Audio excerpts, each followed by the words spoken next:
Are you gonna watch from your phone their comments? Okay. Okay, go. We are live. All right, we're live. All right, somehow we can't squish Claudia into this picture, so we'll do this how we do this. But welcome to Live with Joan, and today we have a very special day because we have our teachers from Communication with All Life University, but they're not just talking about teaching, we're going to talk about what we're launching here. And anyway, if you're new to me, my name is Joan Ranquet. I'm an animal communicator, author, healer, TEDx speaker, and founder of Communication with All Life University. And what are these clicking sounds? Can you guys mute yourself on here? I got it. Okay. There we go. Okay. I love that people say, "Oh, good, I'm in," because the truth is, we couldn't get in. Anyway, so I'm Joan, and I wanted to really stay focused on my mission because I think you're going to see. We talked about it last week, and I think we're going to really see how this comes into play. So my mission has been forever. I would say I am here to empower others to deeply connect with all life so that together we give voice to those who can't speak for themselves, and ultimately that will heal the planet. So with that said, I always say that mission could be accomplished, if you will, through sessions, through books, through anything, but especially through teaching.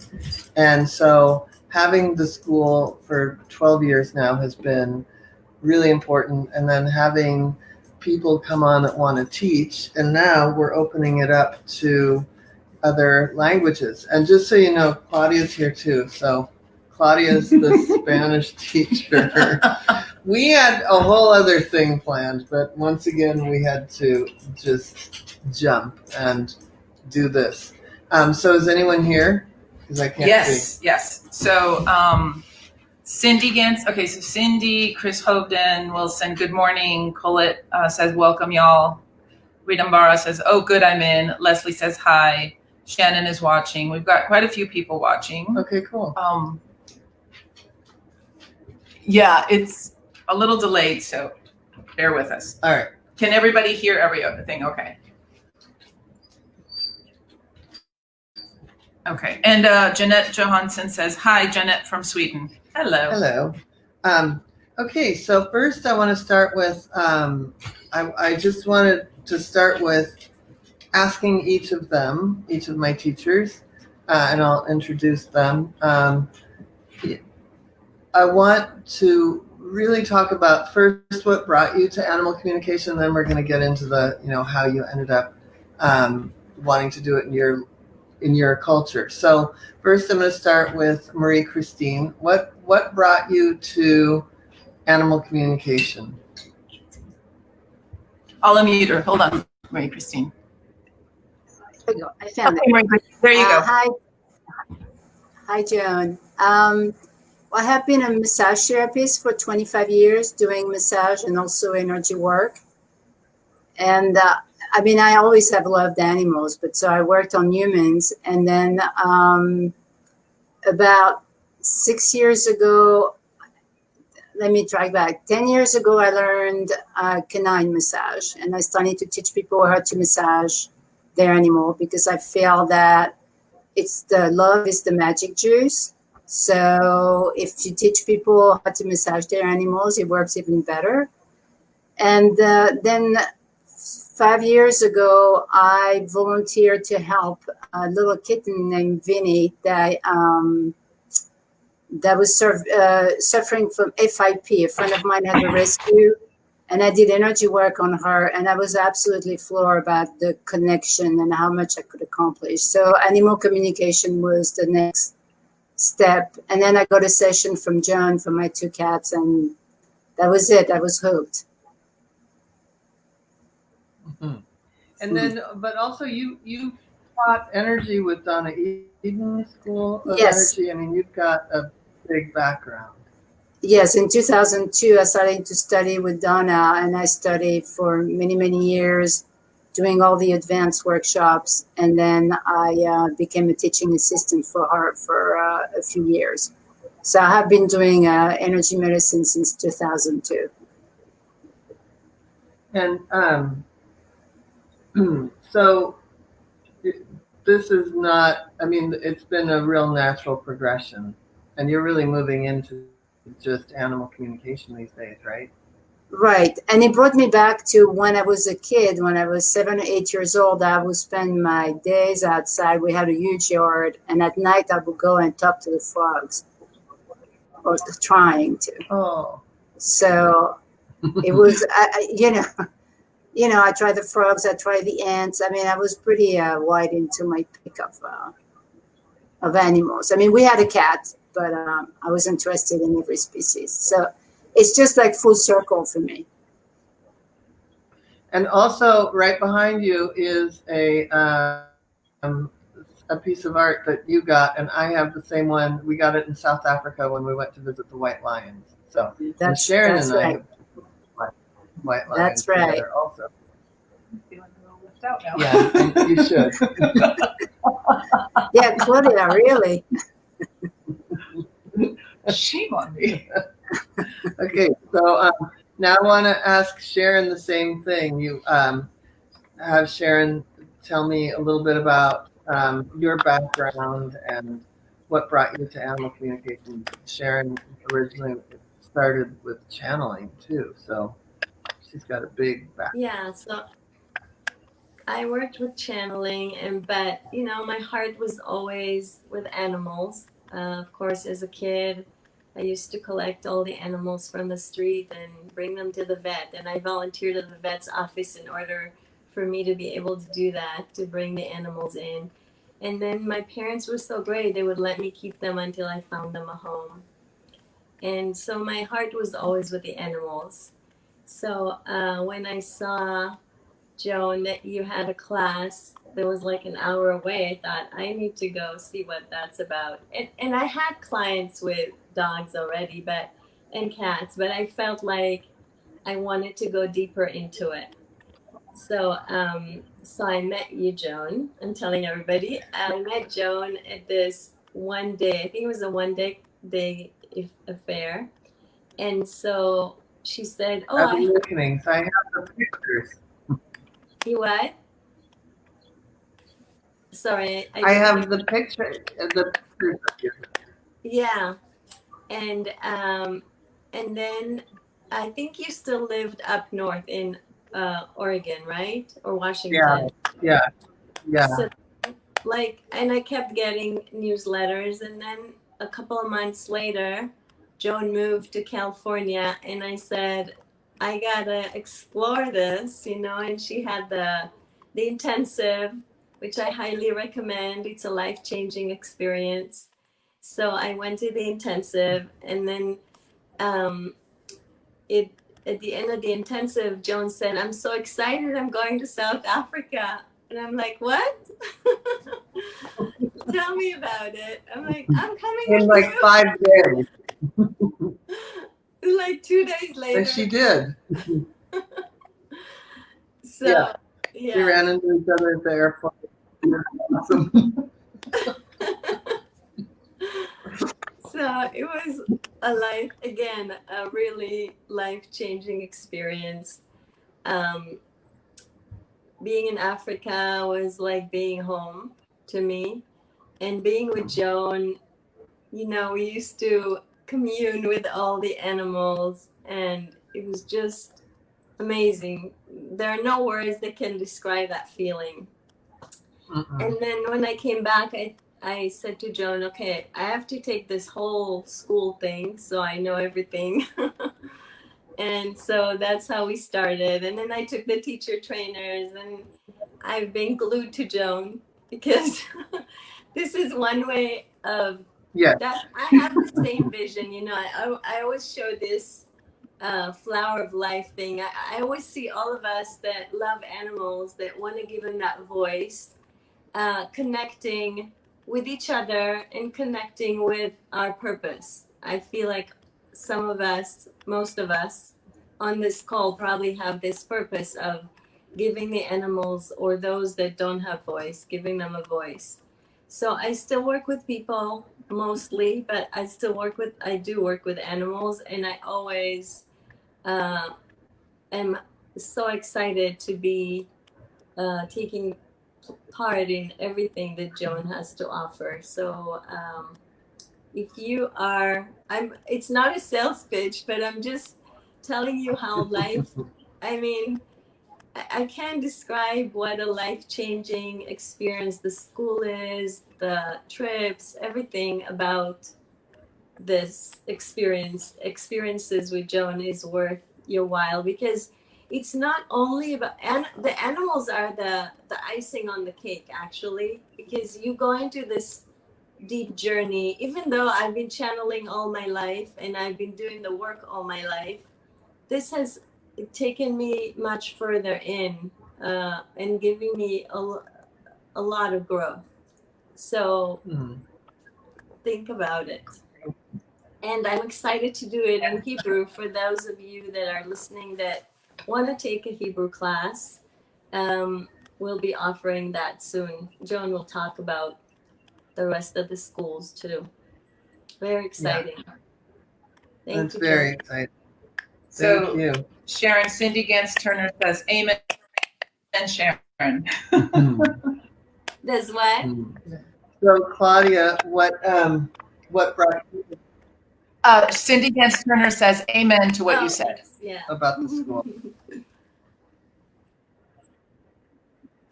Okay, I'm muting you, Sharon. Okay. There's feedback. Okay. So how about you? What brought you to animal communication? Well, like Sharon and Marie Christine, when I was little, I too played with the frogs and went and tried to communicate with frogs in my grandmother's house in the backyard. We built houses for them. And I was rescuing dogs. I lived in the hills in Southern California. I was rescuing dogs at the age of 5.5, 6. I rescued my first dog, found homes for a couple of dogs that would get abandoned in the hills. My whole family always thought that I'd end up being a vet. Couldn't do it. And my whole life, if you were to ask anybody that's ever known me, like, what is it about Claudia? Oh, she's a huge animal lover. Like that was the first thing people knew about me. And what led me to you was I had a situation with a dog, and I ended up hiring an animal communicator. And I'd never really thought it was something I could do. But I had done enough spiritual work and stuff to know that there's always a possibility. So the minute I said, I think I want to study animal communication, I'm going to look into it.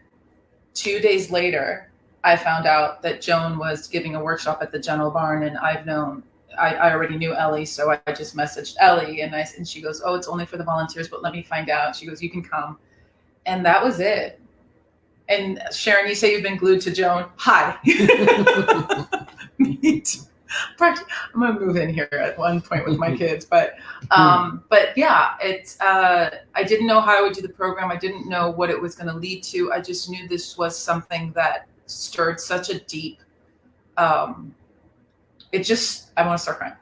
It was such a deep aha moment for me. And then I did the fall intensive, which is life-changing. And I didn't know how I would be in the program. And then that was October 2018.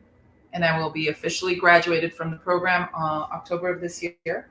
And then I've been doing the teacher training now for, I don't even know how long, but I chose to do the teacher training because for me, watching other people have those moments that I went through and I've gone through in the program is so fulfilling. And then I thought to myself, I want to bring this to my country. I'm from Colombia. I've said that before.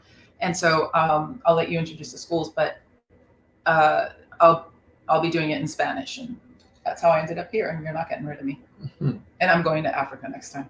Okay. I hope we can travel soon because I don't think Sharon or I can sit still much longer. Mm-hmm. Sharon is as bad as me. I'm going to unmute that. It's not bad, but okay. So what I want to do now is ask So May 15 will be teaching in French. And how do you feel? What do you think will?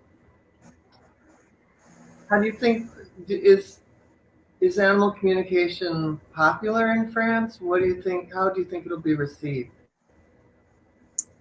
When I talk to people there, they're like, "Oh, really? Animal communication?" So I think it does exist, but I don't think it's mainstream. So I'm really hoping that by teaching there, we're going to start a movement. And the French have a. I mean, they're very attached to their animals, but a little more, to some degree, casual. Every cat goes outside, and if something happened, oh well, it's like. I think it's going to be really fascinating to see the reaction of the French people. We are very big. I mean, I follow my sister is very engaged into animal causes there, and so there is a big and the first one to be really engaged in animal to help animals and to have them taken more seriously as like living creatures was Brigitte Bardot. And people have not forgotten that, and she's still alive. And so I think yeah, yeah, Still active. She's still very active, and she's still beloved by the French people. So it's going to be. I'm really excited. I think it's going to be well received, and I think we're going to make a difference there. Cool. So, all right, Sharon, how about you? Hold on. I have to unmute her because there we go. Thank you, Claudia. If you know Israelis, they all think they communicate with their dogs and cats and anybody they want, and they probably do communicate with their animals. But I'm hoping that whoever is interested in more than just communicating with their animal, and with that as well, to go deeper, and they want to learn how to communicate with other animals, and I'm hoping they'll come on board and want to do this. There's a lot that we have to offer, so I'm hoping they'll take the opportunity. Yeah. Thank you. And Claudia, how about for you? So I grew up in Colombia and here alternately, and I've seen an awakening in Colombia when it comes to animals. When I was growing up there, well, first of all, people didn't have house cats. I've started to notice people are sharing more about cats, where Colombia was more of a dog, your dog, cats, and a lot of homeless animals on the street. And now there's rescues and there's sanctuaries, and people are standing up for animals. There's networks, and there are a couple of animal communicators actually right now in Colombia, and we have a couple in the school. Yeah. And people are reaching out to them. Colombia is also very big in the equine community. A lot of riding places and dressage and jumping hunter jumpers. Jesus, sorry, I haven't finished my coffee. So the animal community. So there is an awareness now, whereas before I can just imagine. I graduated from high school down there. I could just imagine my classmates. Now it's like I know that there's a few of them that might be skeptical, but they're going to be open to it because, for example, one of them, he's got horses, and he's posting about his horses all the time. And so when I'm hoping people respond. One of the students in the program, Ana Maria, is my boots on the ground in Colombia, and she is spreading the word, and she's doing a fantastic job. So we are hoping to really start a bigger movement. There's still a divide between horses, cats, and dogs versus cattle, pigs, and farm animals and consumption. So I'm hoping to bring more awareness and to bring a further reach. And I think that we're catching the wave right now in Colombia, to be honest with you. And it's not just only to Colombia, Mexico, Argentina, Venezuela, anywhere South America, Central America, Spain, even though the hours are going to be off for Spain, that's because of the time difference. But I'm hoping even people in the United States who only speak Spanish, I'm hoping to have a far enough reach in the Latin community that if we can plant that little seed, it'll just keep growing. So how are animals, aside from, your cat goes outside in France, Marie Christine, how are Right. animals perceived, like, farm animals and things like that in France? Well, there is definitely a movement. There is more awareness about, and more they don't have laws that prevent whistleblowers like we have here. So there have been a lot of scandals in slaughterhouses. So there is a lot of awareness now. It's difficult because, as you know, the French culture revolves around food. So, like the sacred food, like the horrible foie gras, but I feel like the young generation, my nieces are in their early 40s. I'm aging myself. And they're very conscious of it's starting. It definitely started. I'm surprised. I signed a lot of petitions there. It's becoming quite active. So there is we have to teach people how to respect the animal, but also that vegan food is really good because the French are big with food.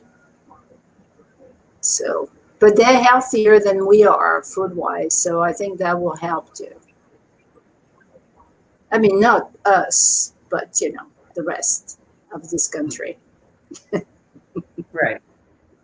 Yeah, I mean, I'm from the south of France. The Mediterranean diet, there's a lot of fruits and vegetables. You know, I didn't eat much meat when I was a kid. Okay. And Sharon, how about the culture? How are animals seen in Israel? Like, Yeah, other than a dog or a cat. everyone has an animal at their home, pretty much. A lot of people have it. And now I've seen a movement, especially of the younger generations, where they're getting to be vegetarian and vegan a lot more. And in restaurants too.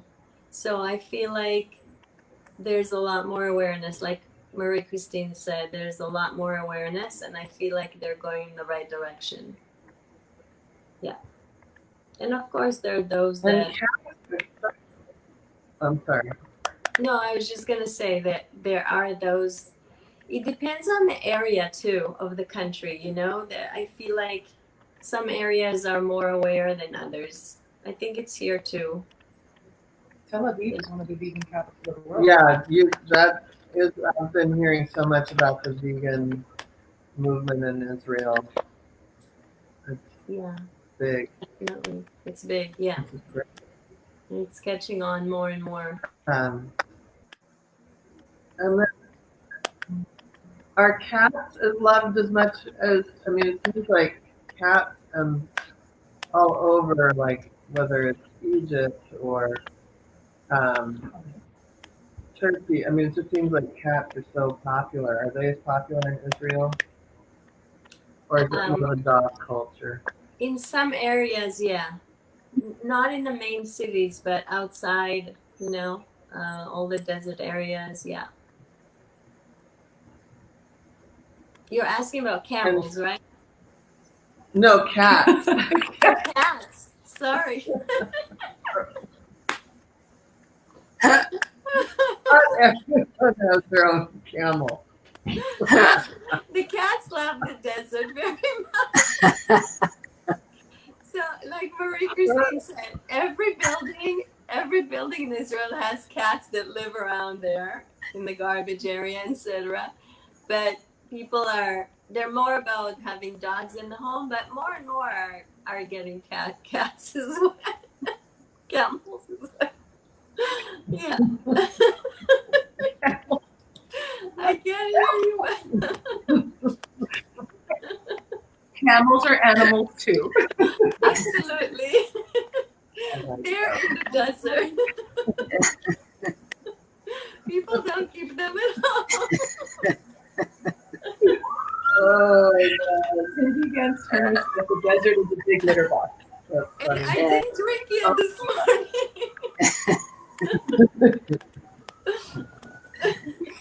Oh God. Thank you, Sharon. Yeah, that was good. Yeah. So how about for Colombia?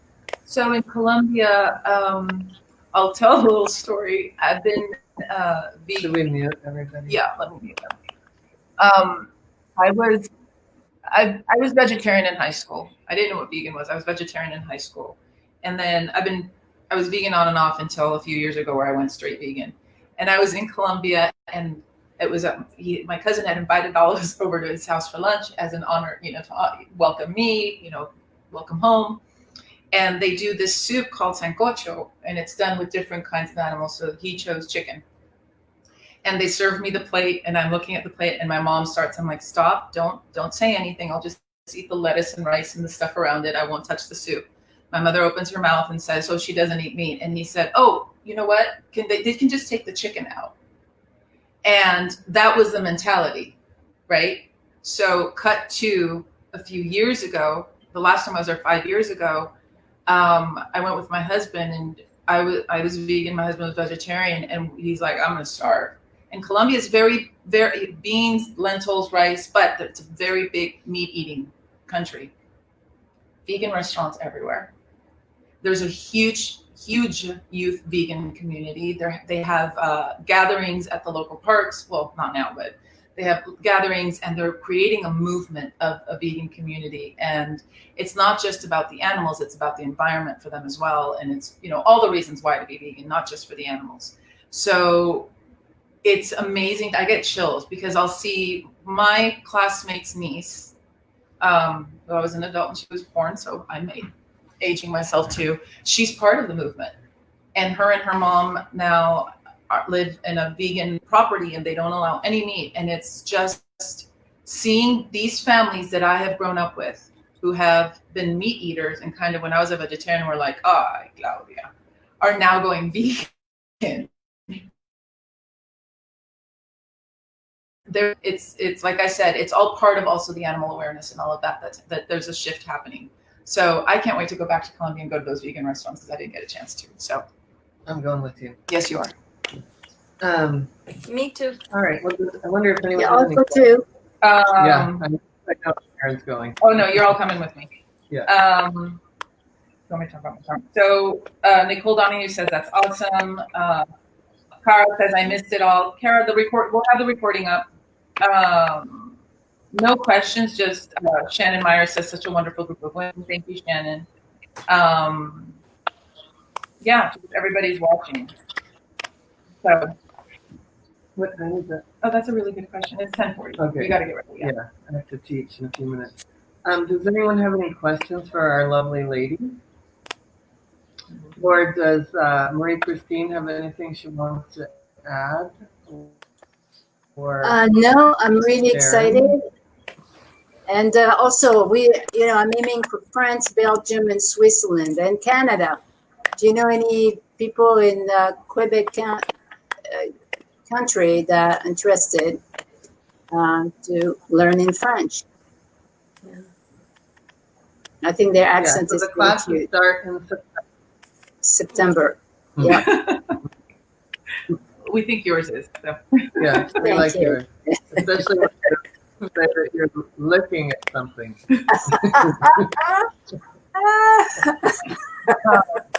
Okay, so Pat Cobb wants to know when we teach our courses. September, isn't it 17th? No, we start the Okay. 9th. We start the 9th. The 9th, right? The The 9th? 8th or the 9th, yeah. 16th, 23rd. Yeah, We're gonna post it. it's on We have it all Wednesday. written down. It's not in front of me, but it's 3 weeks out. We're all doing the same thing in the different languages. It's a 3-week, and we start the first week in September. How's that? Mhm. second week. And I also Second week. wanted to Sorry, add my bad. that I too am glued to Joan forever. You are. Did she what? She's glued to me. Oh yeah, you are. We all are. That's the For thing. the It's like we're what other there was another question. Kathy Boyer says road trip to Colombia. Yeah, Oh, there is going to be an intensive in Colombia at some point in the future. yeah. And there's a property where we can have it. It's close to a bird reserve, not sanctuary, but the most amount of birds. It's a forest reserve. So Cool. And Sharon, do you have anything you want to add? Well, it's just an introductory course, we lost you. but There you are. you'll actually get to experience what it's like, and you'll be supported by the whole group and by us, all of us. So it's definitely worth to have a go with it and see if it's something you want to explore further. And anyone, I'm not locked on Israel. Anybody that wants to have it in Hebrew, there, I know there are many Hebrew speaking people all around the world. So Right. yeah, Absolutely. right. So, and Joan's going to be in the classes to answer the question. I'm going to be sitting there like the village idiot because I'm not going to know what's being said, and I'll just say yes. We. And there will be actually communicating with actual animals. Yeah, we. I'll be saying we. So there's one comment, and it's Christine. Christine says, "I think you are all amazing, and I am so grateful for all of you do. Great things are happening to get the school across the world is amazing. Thank you, Joan, Ranquet, Claudia Goodman, Marie Christine, and Sharon Joseph." Oh, thank you, Christine. you. Nice. And do you have anything to add? Do I have anything to add? I'm really excited. I'm not gonna lie, I'm also very nervous.